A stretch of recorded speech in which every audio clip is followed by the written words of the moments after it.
This video was sponsored by Brilliant. Doom was different. Everything about Doom was just so different. The responsiveness, the constant action, textures, the adrenaline-filled music, it was one of the most impactful games of its time, and they decided to open source it. Releasing the source code just 4 years after launch was unthinkable back then, and it is even more unthinkable today. But that decision made Doom live even 30 years later. Now, during the last 4 weeks I've spent a significant amount of time analyzing the Doom project. At the same time, I've interviewed a bunch of fresh computer science grads for junior positions. And during every single interview, I had a moment where I thought, if this person just studied the Doom source code, they would have done better. So yeah, that made me question a few things about how and what we are teaching. This is the second part of a 3-part series. I walk through source code of 30-year-old game engines, analyze architecture, the code, and search for universal lessons. This is Doom. Now, I got your feedback from my last videos. You want more code, more details, more insights. During the preparation of the video, besides Masters of Doom, I also read Fabien Sanglard's Doom Engine Black Book. I highly recommend both of them. Before we start, let me walk you through the roadmap of the video. So first, just like in Wolfenstein, I'm gonna go through the technical limitations. Then we're gonna take a look at the build system, how they made Doom run on different platforms. Then we're gonna take a look at how the engine is separated from the game data. After that, we will go through the main loop.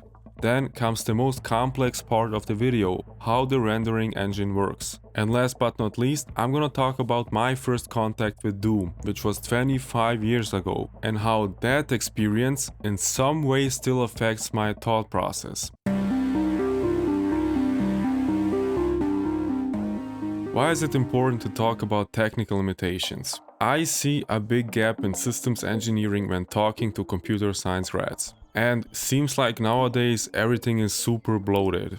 And for me, it seems like nobody cares about writing optimized code anymore. If something is not running smoothly, then it's your fault, go buy a better system. But back in the day, you had to work with very minimal setups. I mean, there was some improvement. For example, when id Software made Doom, they expected players to have way better hardware than during Wolfenstein. Wolfenstein was built for 286 and 386 machines, usually with 1 or 2 megabytes of RAM. By the time Doom came around, the 486 was the new standard, and 4 megs of RAM was pretty normal. From the toolchain side, they also had a more advanced compiler, the WAD C compiler. In Wolfenstein, they used the Borland C++ compiler, which could be used for C and C++. The development machines got also much better. They had Steve Jobs' Next Step workstations. So, as you can see, there was some improvement, but this was far from an easy ride. It's not like they unlocked unlimited guns, unlimited ammo. I mean, the hardware did improve, but their ambitions for the Doom engine also got higher.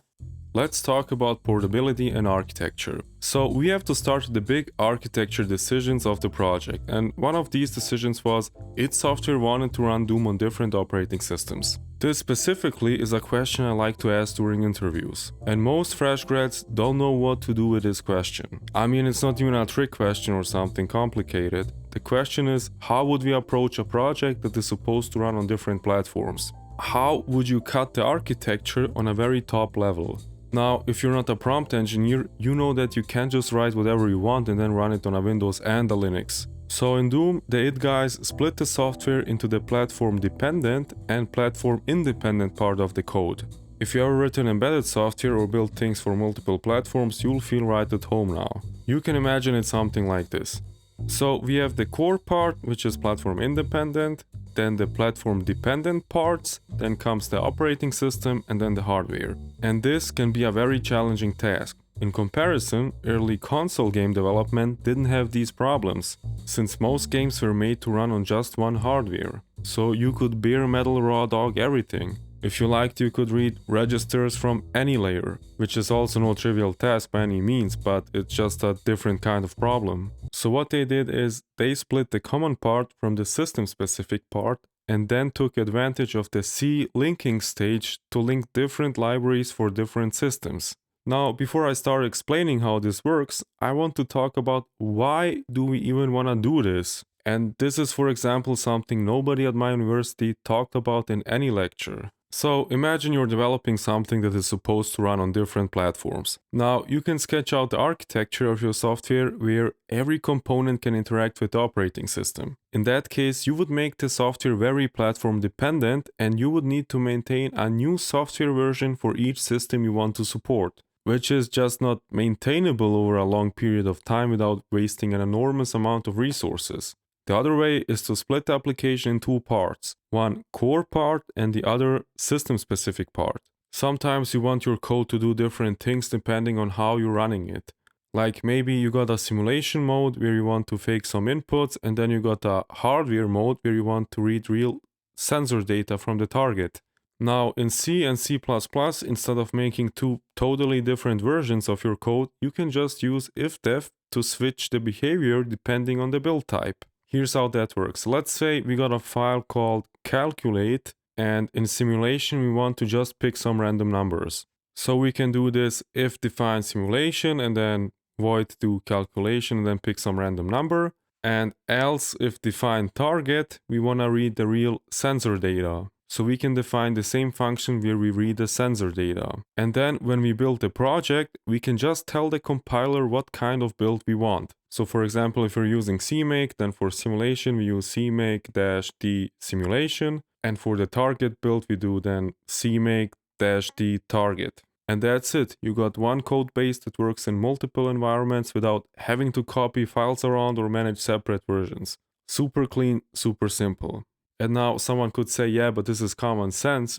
But then if I look at some companies, how they do it, it's not that common sense, okay? And speaking of leveling up, that leads us to our today's sponsor, Brilliant. Look, they are not responding to our messages, bro. Nobody falls asleep at 7 PM, come on. So instead of sitting there or scrolling through your phone settings, you can take the time to actually learn something useful. Brilliant is the easiest way to sharpen your brain without frying it. Their interactive lessons teach you everything from logic and neural networks to quantum computing. In my opinion, it's perfect for those dead time moments. At the airport, on the bus, while my code compiles, or does not compile in your case, anywhere you usually waste 10 minutes, you could be leveling up. And the lessons? Clean, fast, addictive in its best way. I'll be honest, some of them trick you into thinking you're just having fun, and then boom, you're suddenly talking about quantum computing on the first date. But Uncle Tariq, listen, Uncle Tariq gotcha. Click on the exclusive link in the description or scan the QR code on the screen to try everything Brilliant has to offer for free for a full 30 days. You will also get 20% off an annual premium subscription. No questions asked. How about that?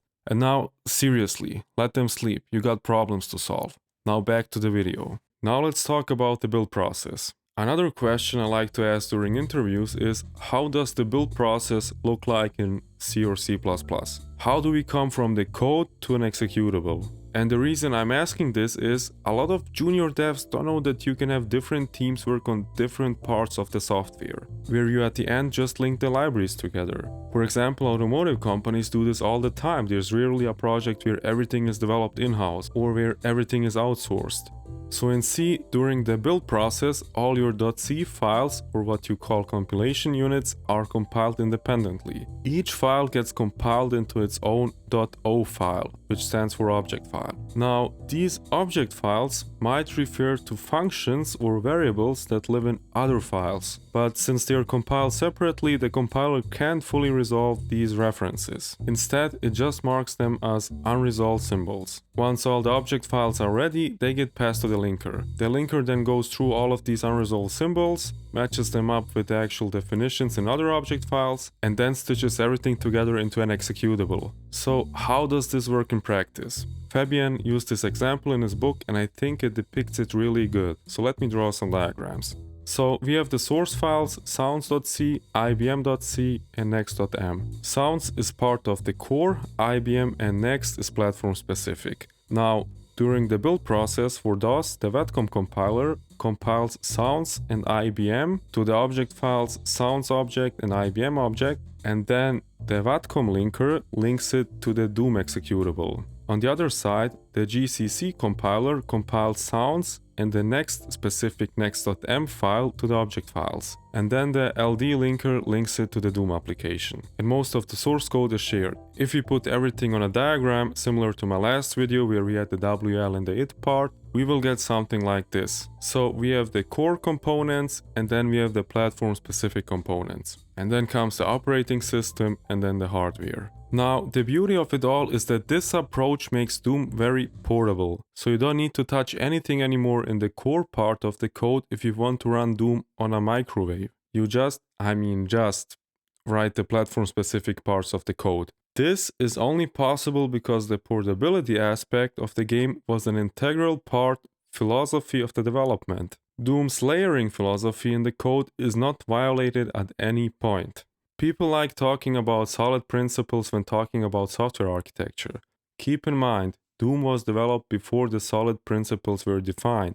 And what I wanted to say is, you don't need to blindly follow principles. Most of these best practices or good practices are very logical if you just develop software with a focus on maintainability and reusability. Now, after everything is compiled, you get the Doom executable. But where's all the data?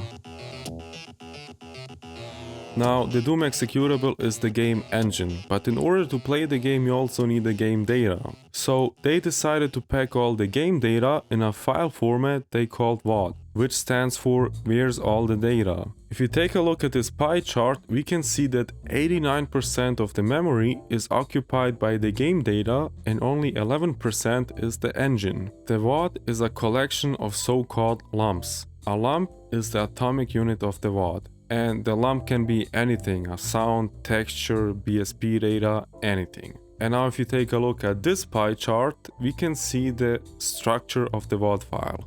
Now under the hood, a WAD file looks like this. We have the header and then the lumps. The source code for the WAD structures is in the w_wad.h file. The WAD info_t is the struct for the header, so we have the identification, the number of lumps, and the offset to the info table. And then we have the struct for the file lump, which contains the file position, size, and name. And then comes this input-output WAD file related stuff. So when the Doom engine starts, it only needs to open the WAD file to access all the game assets. The engine doesn't do file operations, it just deals with the lumps. The WAD files widely differ in size, so you can have WAD files with only 4 megabytes, and then you can have some with 20 megabytes. Let's now take a look at the Doom data source file. So it starts with the definitions of the lump enums, and then we see definitions for vertex, map side definition, lines, and so on. These are not the definitions that will be used in the game. These are only used to load the elements from the WAD file. I will show you the definitions used in the game logic when I start talking about the rendering. But why did they introduce the WAD files? Partly because they wanted to replace the file system of the operating system. But the biggest reason was to encourage the modding community, which grew so big that at one point you had companies selling CDs with Doom mods, like for example the D-Zone CDs. Okay, now let's unroll the main loop.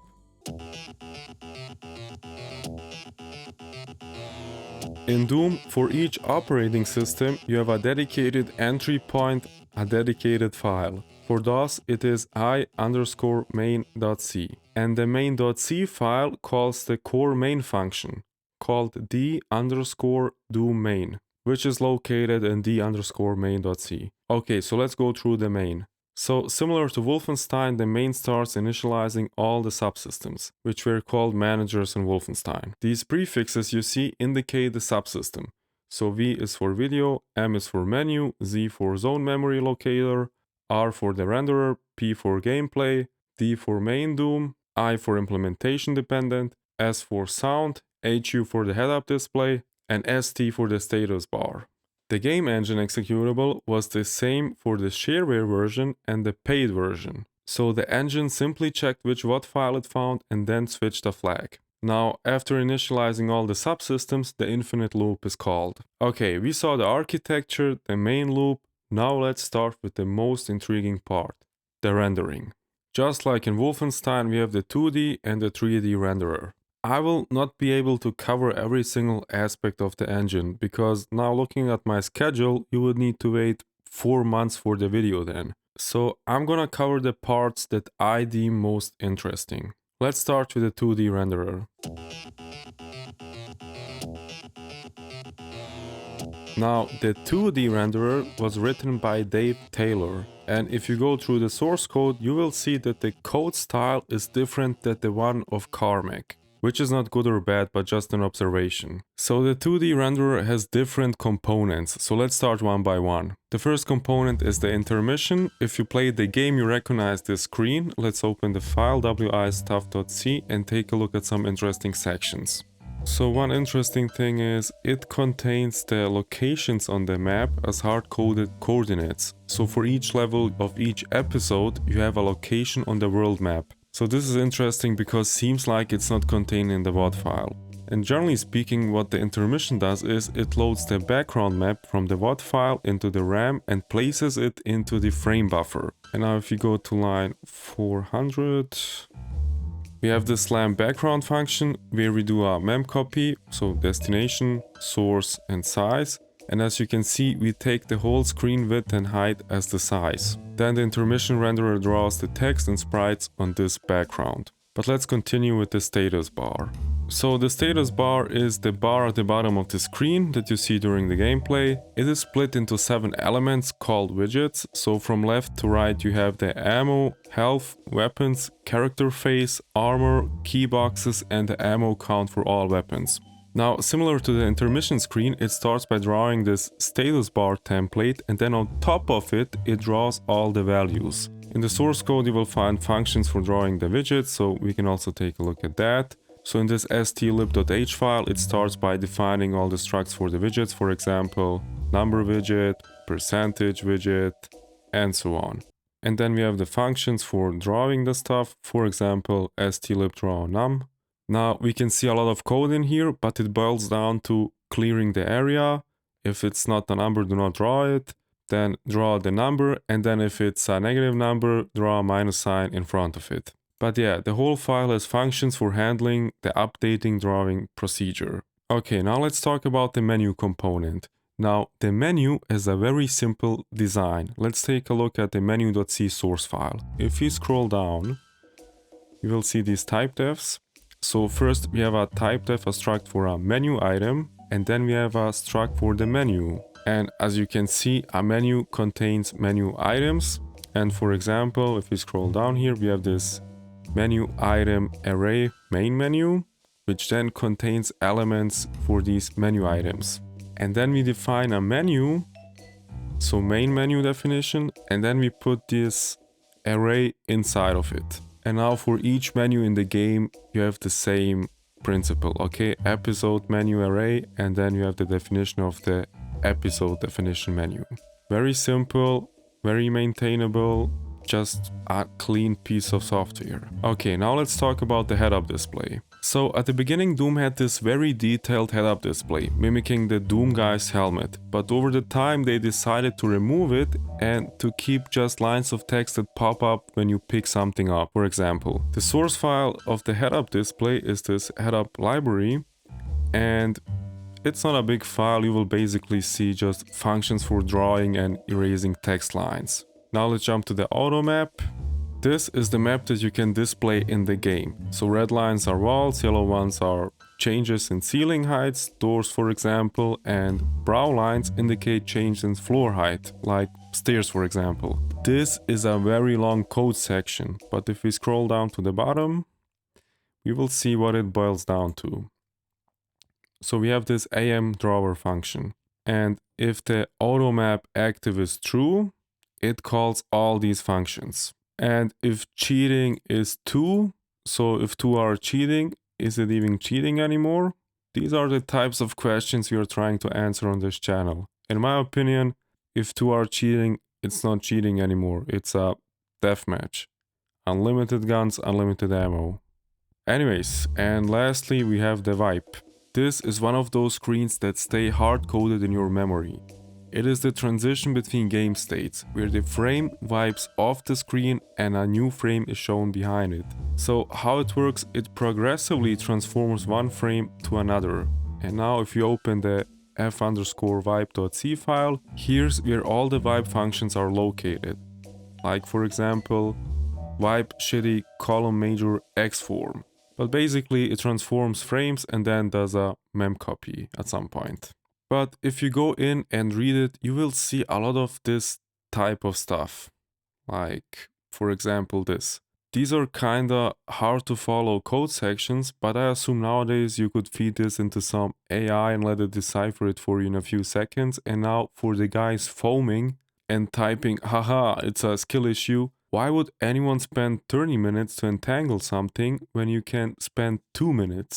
You will not become a better programmer if you can understand this in, I don't know, 17 seconds instead of 27 seconds. Nobody's paying people to decipher nested for loops. I mean, grow up. Okay, that's all about the 2D renderer. Now let's talk about the 3D renderer, which in my opinion is more intriguing. Before we get to the core how Doom renders the frames, we need to get a few things straight. Doom looks like 3D, feels like 3D, but it's actually all built on a flat 2D map. And with some really clever tricks they managed to simulate the third dimension. I mean, there's no vertical aim, no rooms stacked on top of each other, and you can't walk under a bridge or go upstairs to a second floor. It's what we call 2.5D. The logic is entirely 2D and height is just an extra property.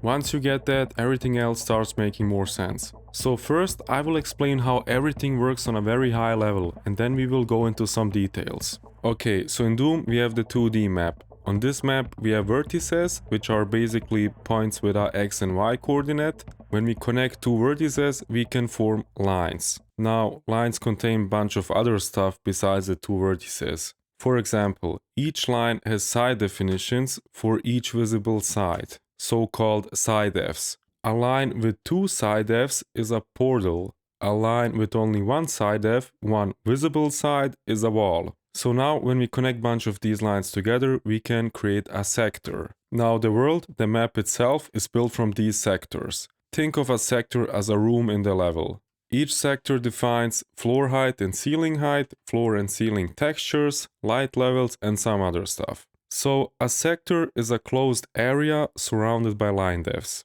Now the side defs can hold up to 3 textures. Middle for solid walls, upper for the step down when ceiling heights differ, and lower for the step up when floor heights differ. Therefore, sectors can have elevated floors so you can create stairs, or lowered ceilings, or both, which then look like a window. So yeah, sectors define the room, line defs define the shape, and side defs define the look. Now, as many of you know, Doom uses stuff like binary space partitioning, no overdrawing, plane projection, and so on. For you to easier understand why we need all of this, I will first draw an overview diagram of the logic behind the rendering, and then we will go through it one by one. I will keep some explanations on a high level. If I make any mistake during the explanation, don't hesitate to correct me. As you know, I have no problem admitting mistakes. Oftentimes I even pin such comments. A useful comment section makes the video even more valuable for everyone. Okay, so let's start. First, you draw the map. The map is built out of sectors. Sectors have walls, portals, ceilings, and floors. Then we need to process this map to do some binary space partitioning so we get the BSP tree. This is recursively done until all subsectors are convex. Convex in this case means you can see any point from any point in the sector, and there is no gain in splitting the sector once more. Then all of this data about the BSP tree is stored in the WAD file along with all the other data, of course, like starting position of the player. Now the player has a field of view, and then the engine draws basically whatever the player is seeing. It goes through the BSP tree until the whole frame horizontally, vertically, and all flats are drawn. And since there's no overdraw in Doom, the engine stops when the screen is fully drawn. That means you don't waste any processing power. And this made Doom run smoothly on these archaic machines. Okay, now we will go into more detail, so let's first talk about binary space partitioning. Later on in the video I will talk about how Carmack came up with using binary space partitioning in Doom. Generally speaking, binary space partitioning is a method for recursively dividing a space into two parts. In this case, it creates a tree structure that helps us organize objects before rendering. There are many tutorials online on how this works, but in every of these tutorials I still had open questions. And I'm sure you will also have questions after my video, but let me try to explain it simple as possible. Now, instead of dumping the theory of binary space partitioning on you, let's just draw an example. So, like I said, a do map is made out of sectors, and sectors are made out of lines and vertices. Let's imagine our sector is just a big rectangle, and inside that rectangle we have a smaller rectangle, like a pillar or something. Now, to build a BSP tree, the main idea is keep splitting the sector until there are no more concave areas left. Now you might ask, what's concave, what's convex? Easy. A concave area is one where you can't see every point from every other point. A convex area is one where you can. I know this isn't a PhD in math definition, but hey, that's why you're here, right? Watching a guy with questionable qualifications drawing diagrams. Anyways, we keep splitting the sector until everything is nice and convex. So how does the splitting actually work? You split the sector along one of its lines. The split lines become segments, the split sectors become subsectors. Now, not every split is good. Our goal is to split the map into the fewest possible subsectors. For example, you could split it like this, or you could split it like this. Now in practice, the binary space partitioning was done on a next station turbo machine with the tool I mentioned, the Doom BSP. The tool would recursively inspect all the lines and give them a splitting score.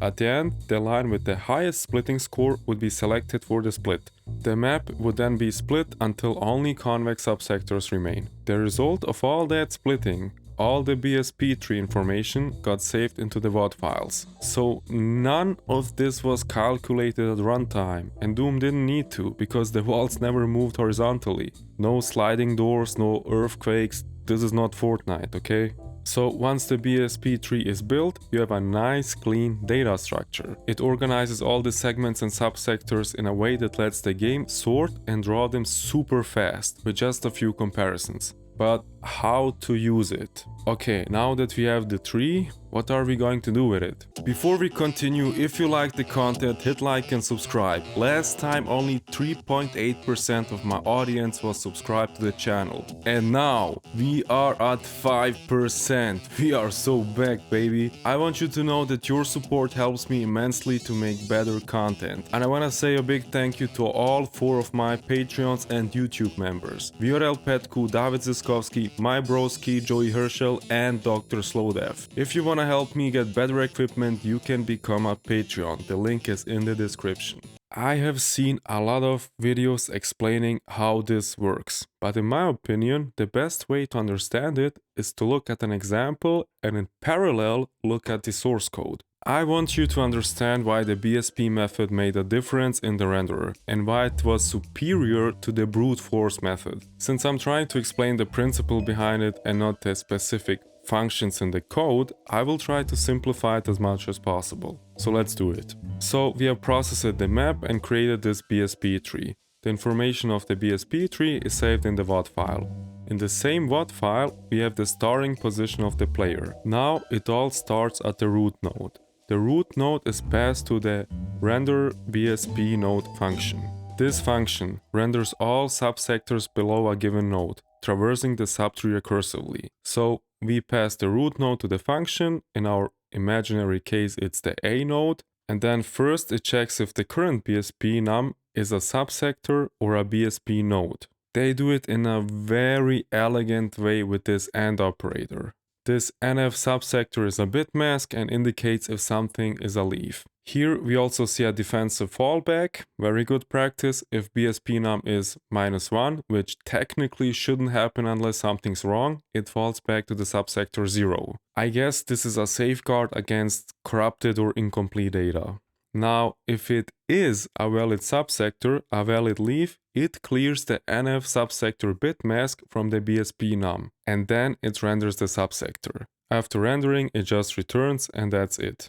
So this is the base recursion case. Now, in our case, we are not in a subsector yet. We are here in a BSP node, therefore the function continues. Now we select the BSP node from the original nodes array. So in our case, it is the first node. then it calls this point on side function to determine is the player's viewpoint on the so-called front or back side. And based on this, the algorithm decides to which side of the tree to traverse first. Now, in our case, the player is on the left side, which means the function recursively calls itself upon the next BSP child B. Now, the function again looks if you are in a subsector or a node. In this case, we are again in a node. We do the point on side check. In this case, the side is right, so we call the function itself again, but on the next BSP child E. Now the procedure repeats itself, and at one point we end up in the G subsector. This time the NF subsector check is true, and we end up rendering the subsector G. And now upon exiting the recursive functions, the function will every time we were in a node call this check bbox function. This function checks the backside of the node. It checks if the backside could be visible or not before attempting to render it, of course. And by doing it this way, the function guarantees that every backside of every node will be checked if necessary. So the renderer will continue doing this until the whole frame is fully covered. And that's why Doom has no overdraw. Okay, but now let's talk about the player and the field of view.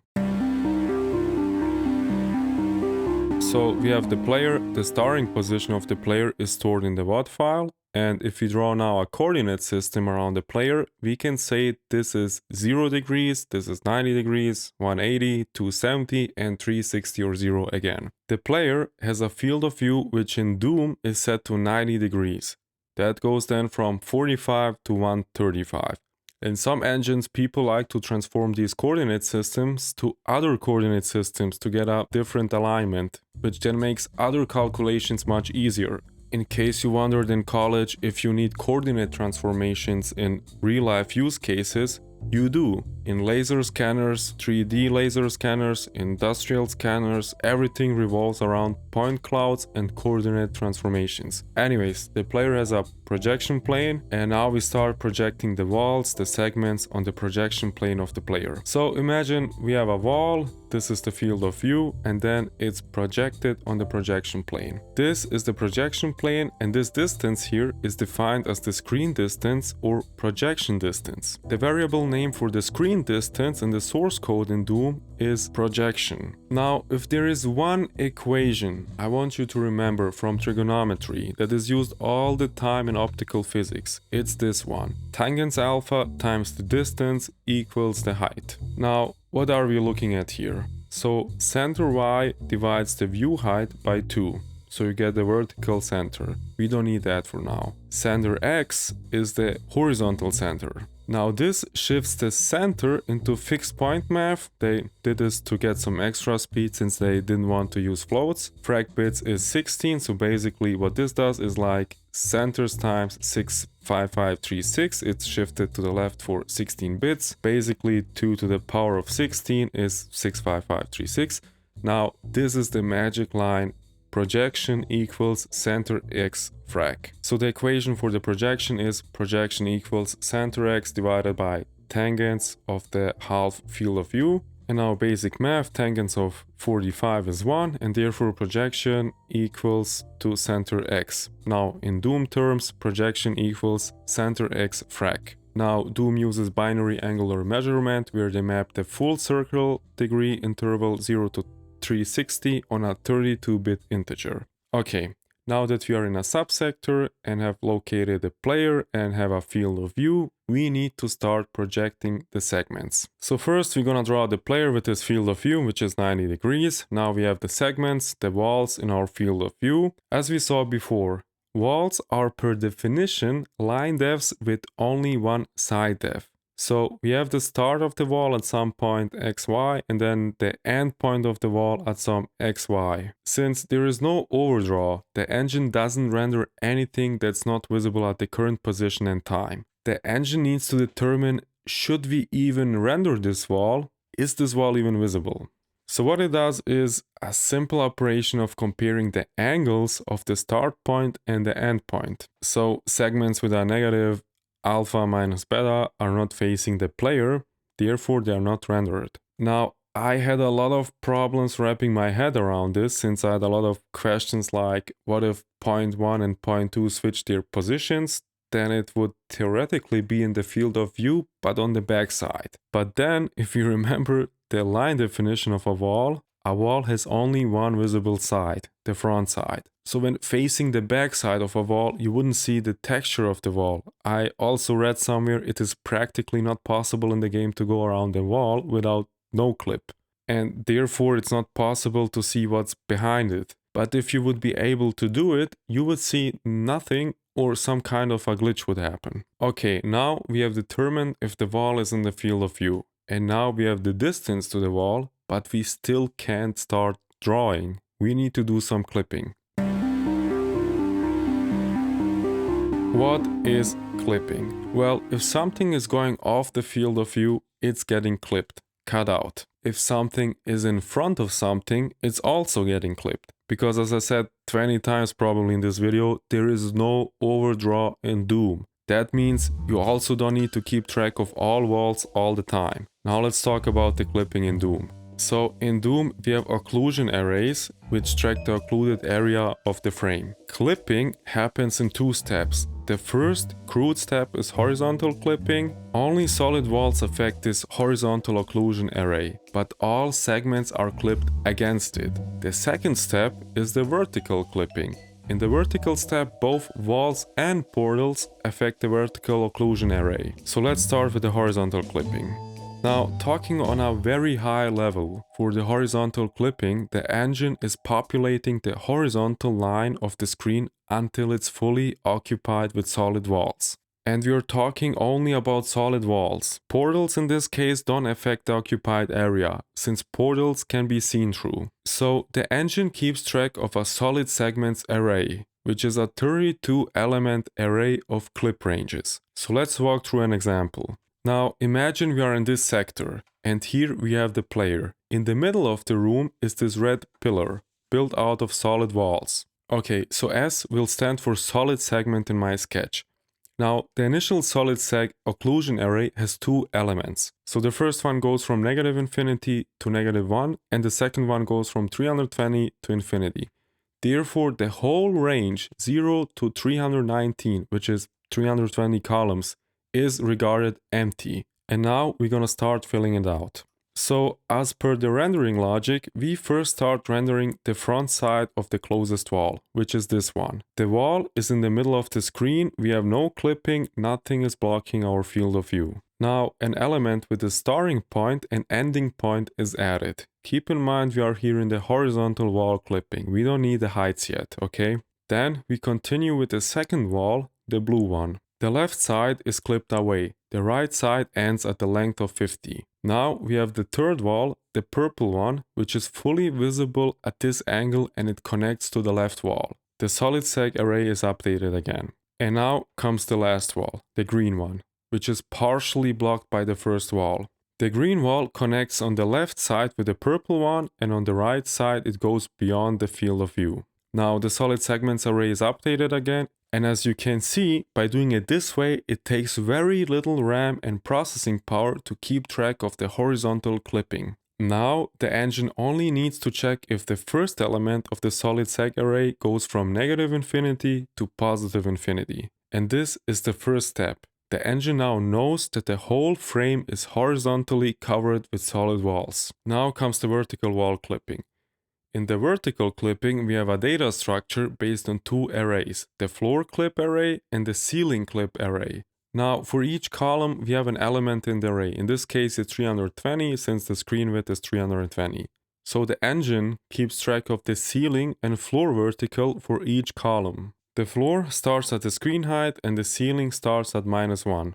Both arrays have, as I said, 320 elements. Now, this data structure tracks how much vertical space remains visible. So each rendered segment updates the arrays. Let's go through an example. Okay, so we have the two subsectors 1 and 2. This is the player. Then we have a portal in the middle, B, with elevated floor and lowered ceiling.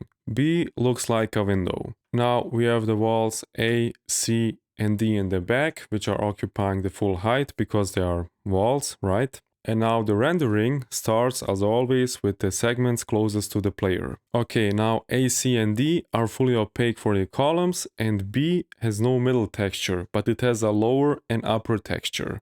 So the occlusion array, the ceiling and floor clipping is adjusted accordingly, telling us at which height the floor and the ceiling are clipped. Then after that the renderer starts rendering the wall D, but only in the range of the still visible area. So after all this clipping, the walls and portals are rendered. Now keep in mind that each column height is calculated based on the player distance and the ceiling and floor distance for that sector. The rendering is done vertically. If you remember my last video in Wolfenstein, only the distance was used to calculate the wall height, since the levels didn't have specific values for ceilings and floors. Everything was on the same height. Okay, now we have walls and portals, but what is missing are flats, the so-called Visplanes. A Visplane is a space area of the ceiling or the floor. It has a height, texture and light level. Visplanes are the most complicated part of the Doom engine. The Visplane data structure looks like this. The number of Visplanes was limited to 128. So when the renderer starts rendering walls, if the wall doesn't occupy the full screen, it creates Visplane areas. So when rendering, for example, wall A, it will create 2 Visplanes. And then this procedure continues for all the walls. Now, since this is consuming a lot of resources, Doom starts merging Visplanes. If the Visplanes have the same height, texture and lighting, they can be merged. Now, when it comes to the drawing, the function drawPlanes iterates through all the Visplanes and starts rendering. Okay, but now let's talk about masked elements. So lastly, the engine renders the masked elements. This includes all sprites, semi-transparent mid-textures like prism bars, and of course the player's weapon. I'm not diving deep into this part of the renderer, but here's the gist. Masked elements have both transparent and visible parts. The engine only draws the visible pixels, skipping over the see-through ones, okay? Now keep in mind, all the monsters in Doom are just 2D cutouts. Flat sprites with different frames depending on how they're facing or walking. It's not really 3D, okay? Once the engine finishes drawing the world, the walls, portals, Visplanes and textures, it draws the masked elements on top. Kind of like slapping a sticker on the screen. And yeah, again, it's all done vertically, column by column. Conclusion.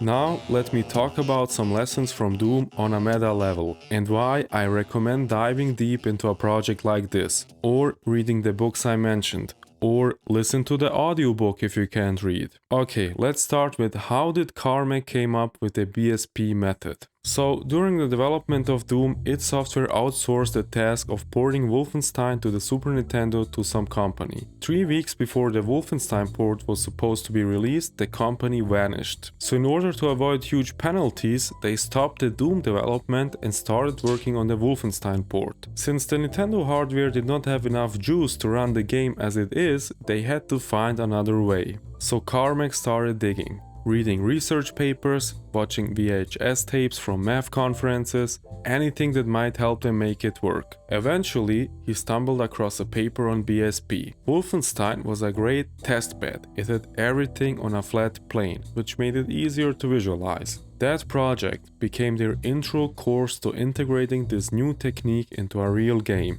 Once that was done, they returned to Doom, now with a much sharper blade. And that is something most universities don't teach you. I did my engineering degrees in Germany and I was lucky enough to be mentored by people who had one goal: to teach me how to think. Not just how to solve a specific math or physics problem, but how to tackle big problems that haven't been solved before. How to do proper research. How to find valuable information. It was tough, but it paid immensely off later in life. These days I see a ton of videos how to get into this company, how to crack this interview. It puts insane amounts of pressure on young people. Like, if you're not working at Google by the time you're 18, you should never touch a keyboard again.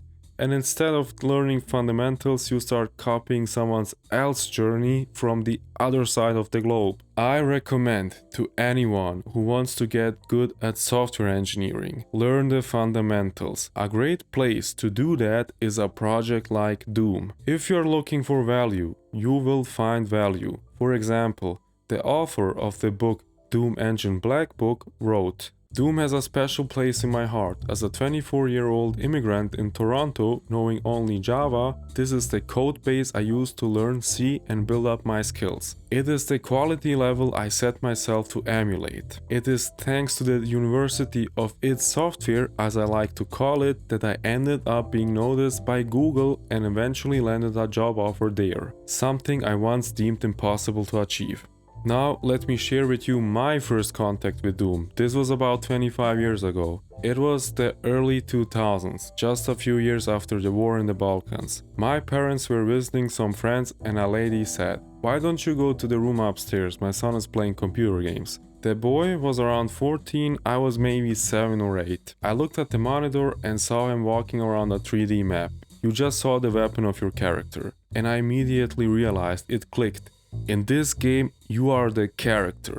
Until that point, I've only played games on Nintendo consoles. Side-scrollers like Super Mario, Donkey Kong or Lion King. Then I heard that in-game music, the enemies, the weapons, the metal vibe. I was completely blown away. The bad thing, I forgot to ask the kid what was the game called, so it took me a few more years to see it again. Back then, having internet wasn't a thing in my town. Only a few houses had a computer, and I knew maybe only one kid that had internet, and it was a dial-up connection. But that first contact with the game knocked me off my chair, because it was so different. And if you grew up on polished 3D AAA games, it's hard to imagine. Going from Super Mario to Doom felt like skipping 10 years of evolution in one moment. And honestly, I'm not sure we will ever see that kind of jump again. Stay with me now. That moment taught me something. Every time I see a product, I look at it like this is the status quo, like the Nintendo side-scroller. Then I ask myself, what would be the Doom equivalent of this? What's the version of this that would knock me off the chair like Doom did? And that's how I approach greenfield projects.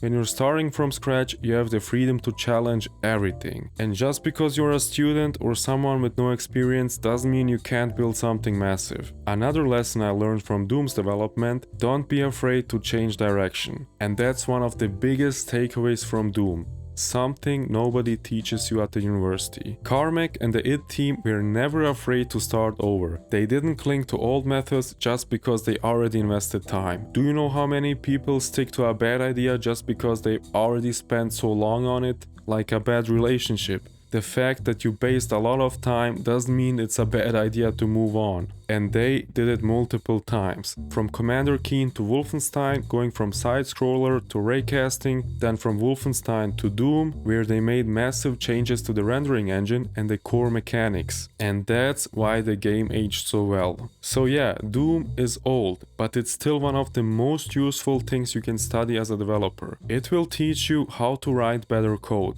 how to think clearly, how to change direction without fear, and how to make things that punch above their weight. And honestly, sometimes I look at modern code bases and think, these people could learn a thing or two from id Software in 1993. Okay, that's it for today. If you liked the video, hit like and subscribe, and see you in the next one. Tariq 10x.